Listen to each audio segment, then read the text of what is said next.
You are listening to the Wealth Formula Podcast with Buck Joffrey. Get ready to change your life. Welcome, everybody. This is the Wealth Formula Podcast with Buck Joffrey, and I'm here today again with my on and off serial co-host, Zed Williamson. Today, I'm actually doing this as a traveling podcast because I'm on vacation. By the way, I have gotten a couple of emails and I've gotten a couple of requests for discussions, in live. So I am going to get back to you next week. I'm just kind of in a tricky place right now. You might be able to hear the waves in the background. I'm in Santa Barbara, California, actually Montecito on the Miramar Beach, and you might hear waves. So I apologize for that in advance. I tried to block them out. Welcome, Zed. What have you been up to? I'm not listening to waves, so I am slightly jealous of that, but I'm glad to hear that you are out enjoying that beautiful part of the country. I love it here, and in fact, I was thinking you are a proud non-graduate of college. You did spend some time in the Santa Barbara area for studies. I did. A couple of years there, and of course, at that young age, you kind of take it for granted, but it is a beautiful place. Now you're in, of course, hurricane country. New Orleans. Yeah, big move to New Orleans. Yep, it's why'd you move there? Definitely different. It was on a whim, actually. There was a job opportunity, and I always have had a globe in my room from when I was a young child. Just kind of fascinated with geography and the world, and I put my thumb in California and my forefinger on New Orleans, and said, hey, you know what? I've never been over there. Let's give that a shot. Nice. And it worked out.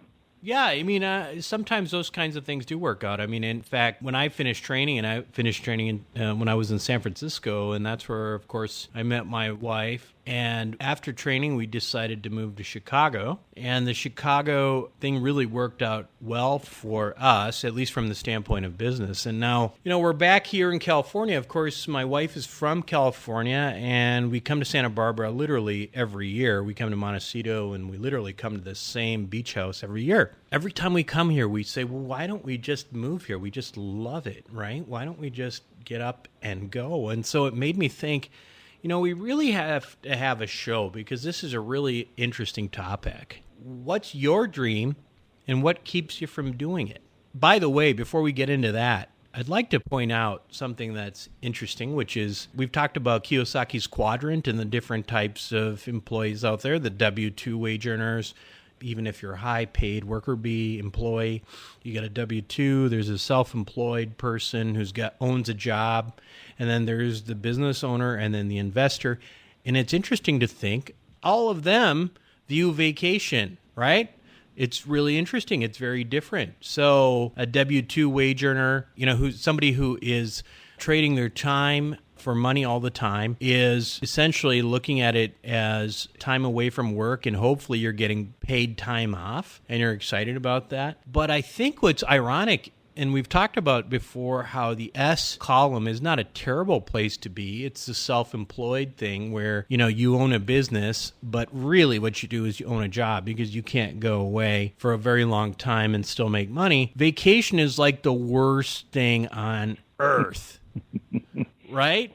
Because it's not relaxing. It's not relaxing because you own a job, or the job owns you, rather. What you're doing is basically losing money. Not only are you spending money to go on your vacation, but you're literally losing money because you are needed a lot of times for work to happen. So it's very, very difficult to take a vacation where you're self-employed. It's rather painful. And of course, now you get into the B and I quadrant, the business owner, the true business owner who looks at it as an asset. And that business owner should be able to let go completely and relax. And then the investor is the same way. Certainly you might check how things are going, but there isn't a whole lot of stress. So, Zed, where do you fall in here? I am in the S quadrant, moving towards business owner. So, I can go over the past 5 years of my life, and the idea of my family wanting to take a vacation 5 years ago was quite possibly the worst thought ever. And ever since then, it's got better and better and better. And this year, I've already taken about 4 weeks off. It was all beneficial time off. There was no nothing bad happened while I was gone. What's interesting in this level is what you learn when you leave, because business has to continue. So you see what employees step up, what employees step back, what decisions were made and what decisions were not made, which I think has made it easier to take time off each time. So every time I've taken time off, I come back and I have a small epiphany, which sometimes that results in letting people go, and sometimes it results in hiring more or changing course a little bit. So this year is the first year that I've actually enjoyed taking that time off, because it was horrendous stress up until this year. I know what you mean, and we literally, my wife and I, I have 3 little girls. We have come to the same beach house the same month 5 years in a row. So I've got a 7-year-old, a 3-year-old, and a 16-month-old. And so when we first came here, we only had 1 2-year-old. And ever since then, I've noticed a progression too. So I am going more and more from that S quadrant to the BNI, which is, of course, what we advocate here at Wealth Formula. That's a good news. The other thing about it is that I still find myself constantly, sort of worried a little bit. Not that I necessarily have to be, as you know, that I've got some pretty good staff, but I'm still checking in. And I don't know, maybe I'll never be able to completely let go. And I don't really care that much. I mean, it's just looking at some numbers, so on and so forth. But one thing I've noticed for sure, the businesses are a lot less dependent on me. In other words, there is still an opportunity for there to be money made when I'm not there. Not entirely. I don't claim to be there yet. In fact, the whole goal, this whole goal of the Wealth Formula, which is to have that complete independence and have time, as much time as you want to do whatever you want. I'm not there yet, but I'm getting closer, and that's good news. Absolutely. And that's what you look for, the trend, which are you plateaued, are you falling away, or are you moving towards? And as long as you're moving towards that goal, then you should also be getting the feedback needed to be able to accelerate towards it. I think that's why plateaus sometimes kill people's motivation, because when you're in a mental plateau, you're not really bringing in feedback. If you're in pain, you fix a problem. If you are realizing growth, you can make it go faster. When you're in this mental plateau, you don't get very much feedback to decide which direction to go. So I think that's good. Yeah, and the vacations are good for that reason too, because what happens is, as business owners, you and I, we're used to telling ourselves, well, you can't always be working in the business. You have to work on the business. You have to look at what's going on and try to improve things. But the same thing could be said for a person's life, right? Where are you and where would you like to be? And that takes us to the main point of the conversation, which is, what is your dream and what keeps you from doing it? So what's your dream, Zed? The big focus for me, I'm married and I have 2 boys, 12 and 8 years old. An immediate dream is to get it where I can take more time off than what I've done this year. And I would like to take the family and stay, 4 to 6 weeks in another country every single year. I think that would be a great opportunity for the boys to learn. I think especially in the New Orleans area, I can't tell you how many adults that I've met that hadn't flown yet. And it boggles my mind. And, what you can learn simply from travel is beneficial. And then beyond that, in the less immediate, is I want to wind things up and let them go. So the business that I run now, I see as a foundation. And the more I can walk away from it and it continue to spit out cash, and then be able to wind up other adventures, would take less of my day-to-day time, but be in a place where you could go find a type of business that someone isn't running the greatest, and so there's a big competitive gap where you could slip right in and kick butt, or generate new things.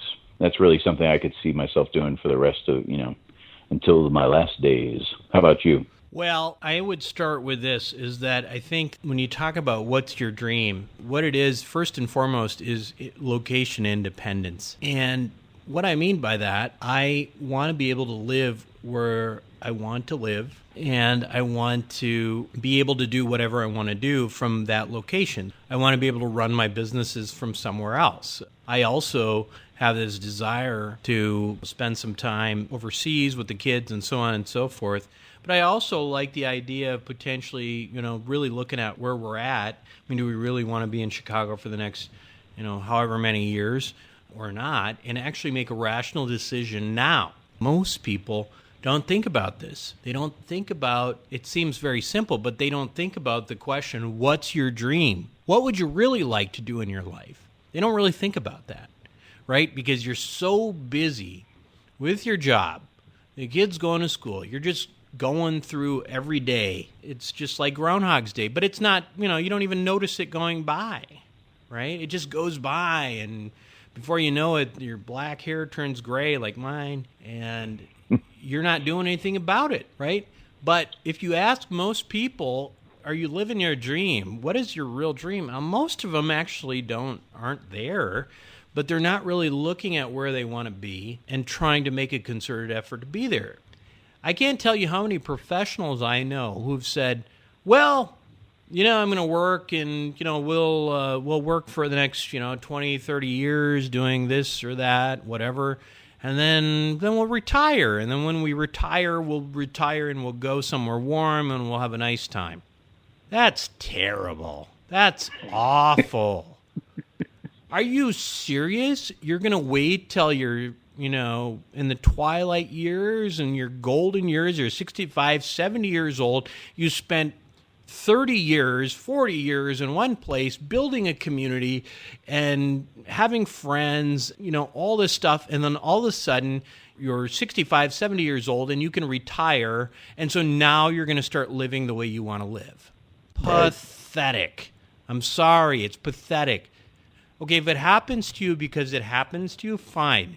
But come on, get your head out of your nether regions because, listen, we don't, as far as I know, as far as anybody really knows, maybe unless you're the Dalai Lama, you only have one life to live. And you're literally going to wait until the last chapter of your life to do what you want? Come on. So to tell you what my dream is, it's location independence. I want to be able to live where I want and do business where I want and have some sort of seamless process. And I'm getting there. I am a lot closer than I was 5 years, 4 years, 3 years, 2 years, and 1 year away. In fact, I might just even be another 1 or 2 years away from that. And what's bringing me down is, I'm a split between S and B and I, and the S is bringing me down, but I am motivated more than ever to turn that S into a B and I. So this is something, though, that I'm very passionate about because I think that there are too many people walking around talking about how they're going to one day move to the place that they want to, live the life they want to, and at that point they've got bad hips and bad knees. Well, I've already got a bad back. I'm only 42, but it drives me absolutely crazy. So I want everyone out there to ask yourself, what's your dream? What keeps you from doing it? And I don't mean what keeps you from going on vacation because, listen, I couldn't go on vacation every single day. I'd be bored out of my mind. I couldn't move to Hawaii and have nothing to do. Right. No, we can't do that. But what's your dream? Meaning, what do you want to do on a daily basis? What do you want it to look like? What do you want to wake up to? Where do you want to go to work? How much time do you want to spend with your kids? All these things are really, really important, and they need to be looked at the way a business needs to be looked at and nurtured. You have to look at yourself at where you're at right now and ask yourself a real question.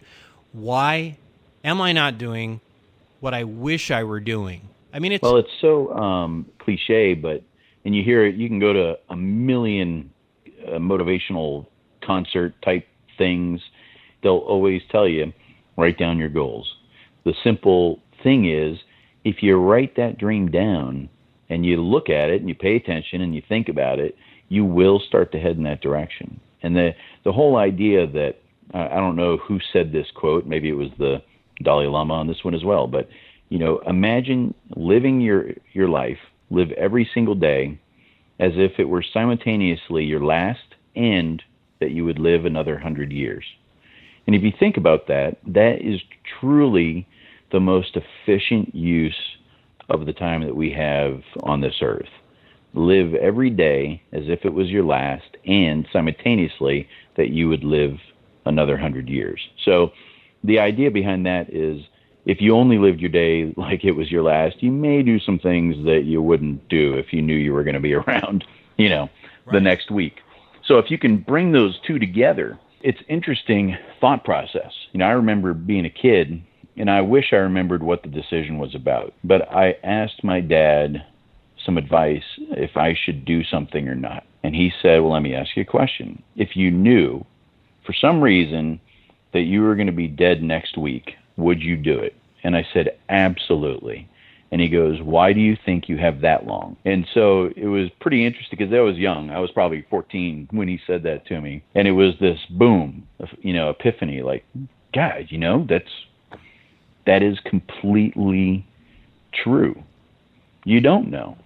So if you just wait around and, like you said, I'm going to follow this herd, and then at the end of the day, they'll open the gate, and then I'll be able to frolic in the fields, although I'm all broken by then. You just can't guarantee it. But you can guarantee your own actions. You can say, today, I'm going to take one step closer to fill in the blank. And a lot of times it takes starting small. Hey, if your dream is to own a business that takes up the tallest skyscraper in New York, cool. Start working towards it. The better way to start is pick something smaller that you're going to achieve relatively quickly. And because our brains, don't work very well with gaps. It's kind of like a 500-pound person has a harder time losing 20 pounds than a 200-pound person, even though 20 pounds is a bigger percentage of the 200-pound person. It's just the gap is so big that our brains are demotivated by it. Yeah, actually, I think, I can't remember the quote exactly, but what you're talking about is that there's a great Henry Ford quote about it, which is that nothing is really ever that hard if you break it into small pieces and do one thing at a time. And the purpose of this program for me and for Zed and for everybody out there, to look at where you are in life right now and really figure out, where am I and where do I really want to be? And do I really want to wait another 20 years, 30 years, even 40 years to do what I want to do? One of the things that I think about all the time, and what my wife and I talk about, is, okay, well, where do we want to be when we're 65, 70 years old? I live in Chicago, so I live in a fairly affluent suburb, and literally half of my neighbors who are in the 60, 70 plus range, they leave for about 6 or 7 or 8 months of the year, so their houses are completely empty, and they go to Florida, right? Now, to me, it's like, well, why wouldn't you try to figure out what you want to do right now and make that happen right now instead of waiting until you're 65, 70 years old? I mean, do you really want to go from building a community, having all of these friends all around you, building this infrastructure around you, and then when you're 65, 70 years old, go somewhere brand new and hope to try to create some kind of community? That's completely unnatural. It's completely unnatural. You know what? I want to figure out where I want to be. My wife wants to figure out where she wants to be, and we'll do it together. And we're going to make it happen relatively early so that when we're in our golden years, we don't have to think about uprooting ourselves and just leaving. Right. What's interesting is that I think that for most people, not most people, but for a lot of people, if you really sit down and write down where you are and where you want to be, there really is a definitive pathway of getting there. It's not rocket science, but it does take a little bit of courage to do it. It does take a little bit of courage, because anything that's worth doing is not easy, and it takes courage. The courage part is important because we live in our business world, we live in a world of accountability. So we measure the outcome, and then we have to act on it. That is a really uncomfortable thing for many people. And one of the tricks that I do to myself, and some people think I'm crazy, is when I think that I want to do something, I just start telling people that's what I'm going to do. And anybody I can come into contact with, If it makes sense in the conversation, I'm going to tell them. And the reason is it starts to have me take ownership of moving towards it. And I know that the next time I see that person, they're going to say, hey, so how was that idea coming along? And, that's my little motivation to go, hey, you know what? I've moved forward on this for this reason. And the key about identifying that dream is you identify it and then also be okay with it. And also be okay that, you know what? It might shift a little bit. Your location independence, I think, is a great dream because that takes care of everything. And right now, you're loving Montecito, and maybe right now you're thinking, this is where I want to move. Well, the goal is location independence. If 2 years from now you say, you know what, we're actually more interested in North Dakota or whatever, who cares?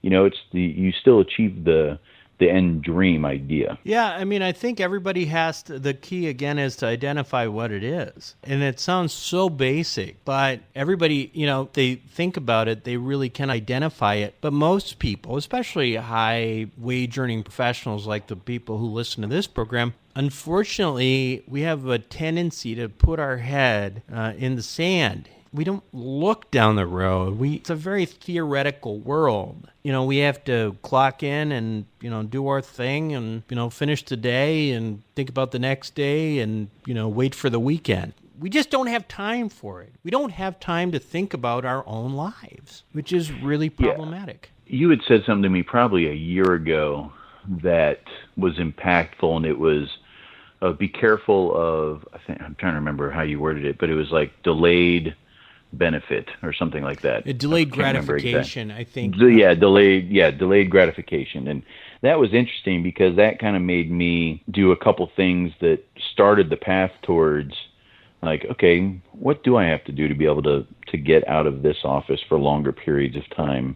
Even if it wasn't a dream at that time, it kind of got things in gear and went, okay, there we go. So this is the direction I want to head. And also, we're using the word dream. You have to define it and don't be so literal because some people will say, well, a dream is something that you never move towards. There's people with that belief. Or, the idea is we're speaking of an outcome, an experience that you move towards achieving. I forget the guy, but there was a quote, vision without action is merely a dream. Action without vision just passes the time. So that's exactly what you're saying about a wage earner.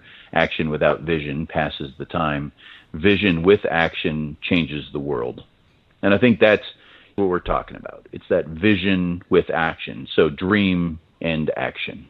Yeah, you're right. The people don't like the word dream, and that's not really what I'm talking about. I'm talking about where do you really want to see yourself, and really, it's all very, very possible. And I think what you're talking about, see, there's good and bad things about the delayed gratification thing. So, of course, most people who are really successful in the world are good at waiting for delayed gratification. They're people who, rather than invest their money or rather than spending all their money on frivolous things, will go and invest in things that'll make more money. That's delayed gratification. But you also have to remember that your time on Earth, for the most part, as far as I know, is finite. So you have to start thinking about what do you want in your life. I'm 42. I think, you're 40, right, Zed? And almost. Yeah. Oh, you're not even 40 yet? Oh, my No. Lord. Well, welcome to the club soon enough, I guess. But you have to start thinking at some point in your life that you can't keep delaying everything that you've ever talked about and everything that you've ever said you wanted in your life. You can't do it because you don't have enough time. You don't. Now is the time to do what you've been talking about for your whole life.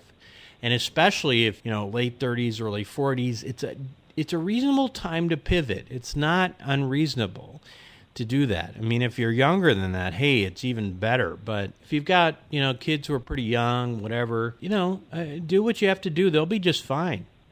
They'll be just fine. You got to, I think that one of the things that I think that people have problems with, and I understand it, is well, I want to live somewhere else, but I can't live there because I've got family in this area, so on and so forth. That's okay. I get that. But think about it. I mean, seriously, think about it. Your family, whoever's there, wanted to live there. I mean, do you have to live there? And, are you doing it for you, or are you doing it for them? I mean, again, you only have one life. Do what you want to do. Do what makes you happy, and be courageous about it. Well, specifically about moving, every person that has made a significant move that I am close with, and that means, my life is in this place and I'm going to move to another place in which my life is not there yet.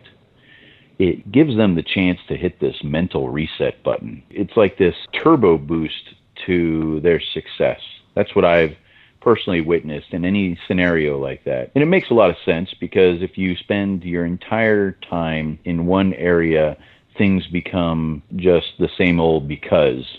And simply a change, it's pretty wild what it can create in people. And not saying that everybody needs to move to have success, but if the idea of living somewhere else, sounds good, then why not take the steps to find out how you would do it?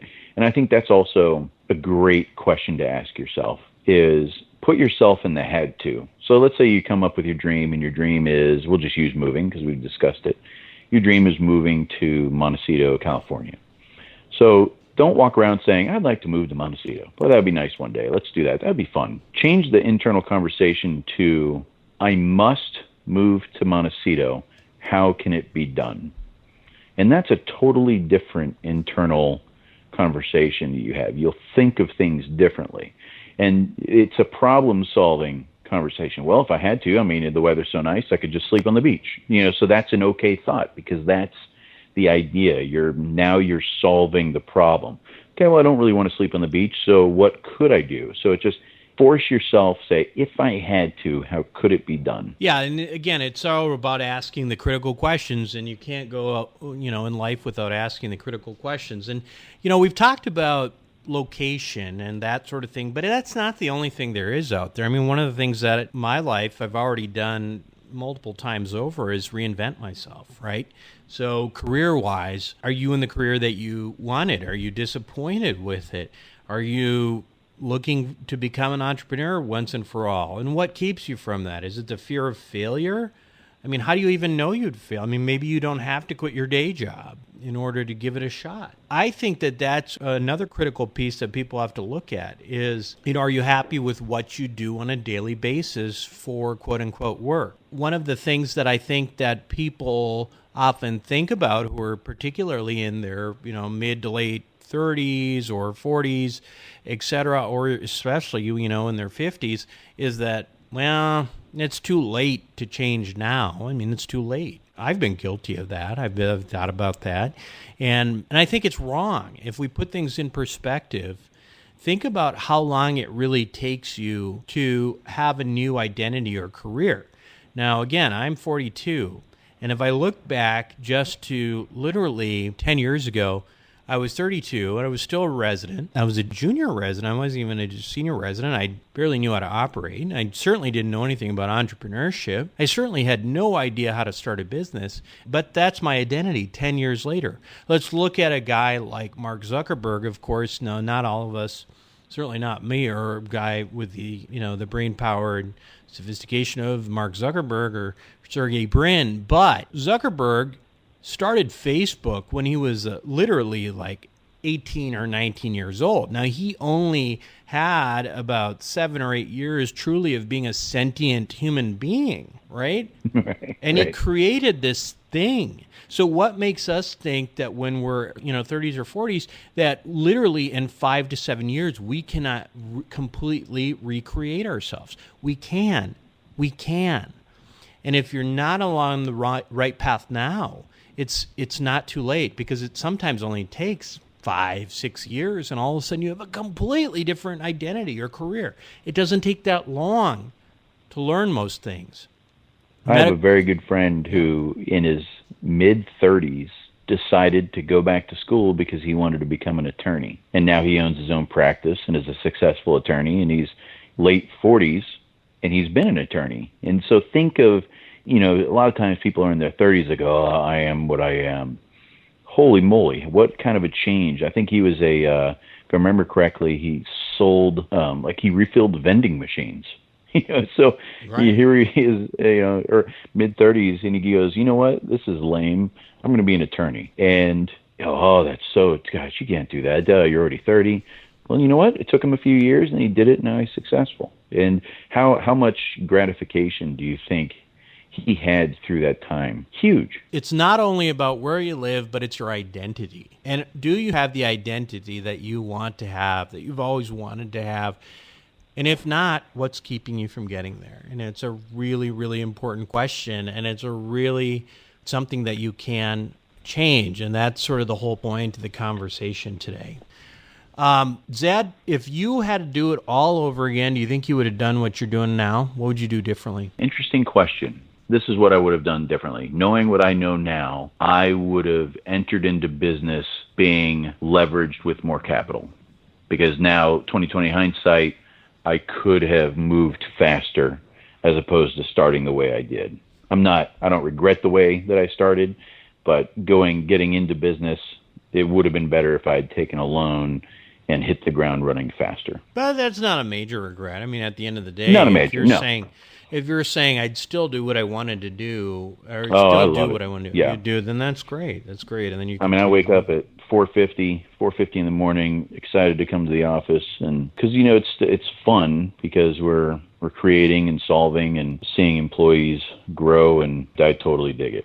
Yeah, I wake up at about 4:50 in the morning too, but it's mostly because my 3-year-old and my 16-month-old wake up around that time. But for me too, it's like, I don't really regret. I know I've thought about this many times, and a lot of my physician friends say if they had the opportunity to do it again, they wouldn't do it. But I think I actually do love the body of knowledge that I acquired in medical school. I love what I do in terms of the medical stuff I do, but I also look at myself critically and say, here are some things I really want to do, and I'm really, really trying to push myself to do them, and I struggle just like everybody else. There are days when you just think, well, gosh, I'm 42. Well, there's certainly some things you'll never be able to do. I mean, I'll never be able to be a professional football player. I mean, there's just no way I can do that anymore, right? Right. But there's a lot of things. I mean, you want to be a hedge fund manager. Well, I don't really want to be a hedge fund manager per se, but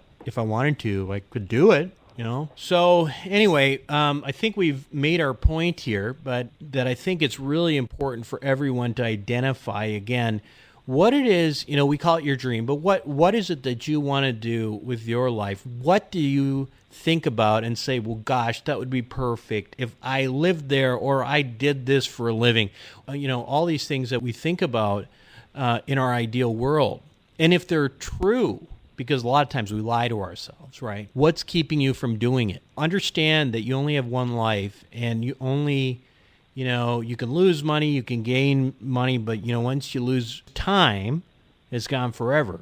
So what are you going to do to change your situation so you don't waste any more time in your life? Zed, do you have any last thoughts on this topic? No, I think we hit it, and I'd be interested. Maybe a nice little accountability piece is, email in the thing you've been thinking about. It'd be interesting for us to see, like what are some dreams you've been thinking about. Yeah, in fact, that's probably something that I should, and start with, some of my one-on-ones. As I mentioned, I'm a little behind on that because I'm on vacation, but, when you do click on the Invest With Me, I'm not really talking about necessarily just, giving me your money or something. It's really about, being part of my inner circle and understanding what your personal financial and personal goals are, and trying to work together and leveraging some of what I know and to get you there. So, part of what would be really interesting is, I think, for part of that conversation to be like, where are you now and where do you want to be? And really, how do you get there? I mean, it's so simple, but very few people do it. So please, like Zed said, when you click that button from now on, if you wouldn't mind, tell me where you are, where you want to be, and we'll have a conversation about it. Make sure you also subscribe to the podcast, tell your friends about it, your colleagues, if you're getting any value out of it at all, if you don't mind, give us a review on iTunes, because that certainly helps get the word out as well. More people start seeing it. So with that said, I would like to thank Zed Williamson, my friend and colleague, for being with us. And Zed, have a good evening. And I will sign off from Santa Barbara to you in New Orleans, Louisiana. And have a good night. And everyone else, thanks for listening. Thank you for listening to the Wealth Formula Podcast.